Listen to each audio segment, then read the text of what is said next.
আজকে আমি তোমাদের সাথে একটু অন্যরকম ভিডিও শেয়ার করতে চলেছি। নমস্কার, আমি অরিতা আর আমি শ্যামনগরে একটা ছোট্ট হোম বেকারি রান করে থাকি। তো এটা আমি রাত্রিবেলা যখন কাজ করি সেগুলোর ভিডিও তোমাদের দেখাচ্ছি। একটা সুন্দর কাজের পেছনে যে কতটা খাটনি থাকে সেটাই তোমাদের সাথে শেয়ার করছি। তখন তো শীতকাল ছিল, এটা জানুয়ারি মাসের একটা ভিডিও আমি গ্যালারি ঘাঁটতে ঘাঁটতে পেলাম যে আমি এটা এডিট করে পোস্ট করতে পারিনি।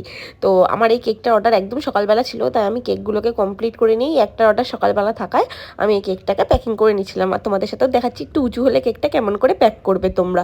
আর এই কেকটাই তো বেন্টোর মধ্যে ছিল। আমি সাধারণত কাস্টমারকে বারণ করি এরকম ডিজাইন নিতে, তবুও দিদিটার অনেক রিকোয়েস্টের জন্য আমি এরকম কাজটা করে দিয়েছিলাম।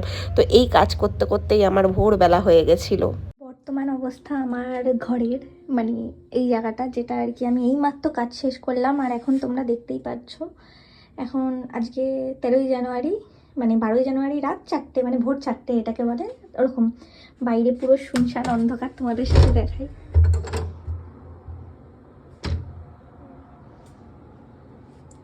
আর এখন এই রাত্রির বেলা ঠান্ডার মধ্যে আমাকে এতগুলো বাসন মাজতে হবে। এছাড়াও আমি আগে আরও বেশি বাসন মেজে ফেলেছি, যেটার আমি ভিডিও করতে ভুলে গেছি। তো তোমরা দেখতেই পেলে কেমনভাবে আমি রাত্রিবেলা ঠান্ডার মধ্যেই কাজগুলো কমপ্লিট করে থাকি। আর এটা হলো 4:30টার সময়, যখন সব কাজ প্রায় কমপ্লিট। তো তোমরা জানিও আজকের ভিডিওটা কেমন লাগলো।